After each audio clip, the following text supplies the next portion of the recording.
एक खूबसूरत पत्नी, एक अमीर पति और एक चौंकाने वाला मर्डर प्लान। लेकिन सबसे बड़ा सवाल, आखिर वो लवर कौन था जिसके लिए सब कुछ दांव पर लगा दिया गया। इंदौर के चर्चित राजा रघुवंशी मर्डर केस में सामने आया है एक नाम, राज कुशवाहा, सोनम रघुवंशी का कथित प्रेमी। पर हैरानी की बात यह है कि ना उसके पास करोड़ों की प्रॉपर्टी है, ना कोई बड़ा बिजनेस और ना ही कोई हाई प्रोफाइल बैकग्राउंड, बल्कि उसकी सैलरी सुनकर आप भी हैरान रह जाएंगे। तो क्या वाकई मोहब्बत अंधी होती है या फिर इस इश्क के पीछे कोई और गहरा राज छिपा है? जानिए इस रिपोर्ट में राज कुशवाहा की लाइफस्टाइल, सैलरी और आखिर वो सोनम के इतने करीब कैसे पहुंचा। चलिए परतें खोलते हैं इस रिश्ते की। इंदौर के रहने वाले राजा रघुवंशी के मर्डर केस में जो खुलासे अब सामने आ रहे हैं वे रोंगटे खड़े कर देने वाले हैं। पुलिस ने इस मामले में चारों आरोपियों को गिरफ्तार कर लिया है और जांच में जो बातें सामने आई हैं वे बेहद चौंकाने वाली हैं। चारों आरोपी हैं सोनम,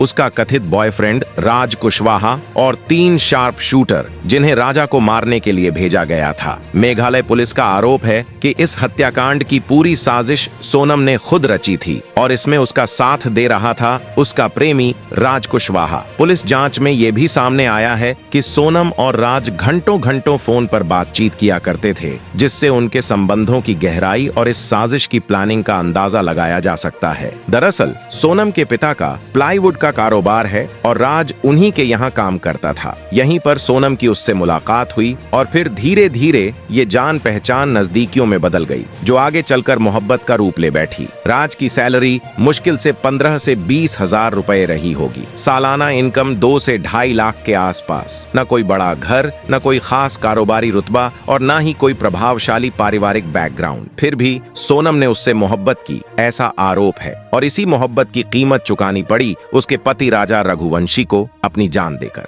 राजा रघुवंशी एक सफल ट्रांसपोर्ट कारोबारी थे। इंदौर में उनका खुद का मकान था और कारोबार लाखों में चलता था। शादी भी पूरे धूमधाम से हुई थी, लेकिन आरोप है कि शादी के सिर्फ 6 दिन बाद ही सोनम ने अपने पति को रास्ते से हटाने का प्लान बना लिया। आरोप यह भी है कि सोनम अपने पति राजा को हनीमून के बहाने मेघालय लेकर गई, जहां पहले से ही उसके कथित बॉयफ्रेंड राज कुशवाहा के 3 साथी मौजूद थे, या यूं कहें 3 कॉन्ट्रैक्ट किलर। आरोप है कि इन तीनों को सोनम ने ही राज के साथ मिलकर हायर किया था। शिलोंग की खूबसूरत वादियों में जहां आमतौर पर प्यार की कहानियां गूंजती हैं, वहीं एक खौफनाक साजिश को अंजाम दिया गया। राजा को बेरहमी से मार डाला गया, सिर पर धारदार हथियार से कई वार किए गए, वो भी आगे से और पीछे से। इसके बाद लाश को फेंक दिया गया और फिर सोनम ने खुद को अगवा दिखाने का झूठा ड्रामा रच दिया। राज कुशवाहा पुलिस की गिरफ्त में है और सोनम भी पकड़ ली गई है। आपकी नजर में असली गुनहगार कौन है? हमें कमेंट में जरूर बताएं। फिलहाल इस खबर में इतना ही। ऐसे ही तमाम खबरों के लिए चैनल को सब्सक्राइब करना न भूलें। वीडियो को लाइक करें, दोस्तों के साथ शेयर करें। जय हिंद।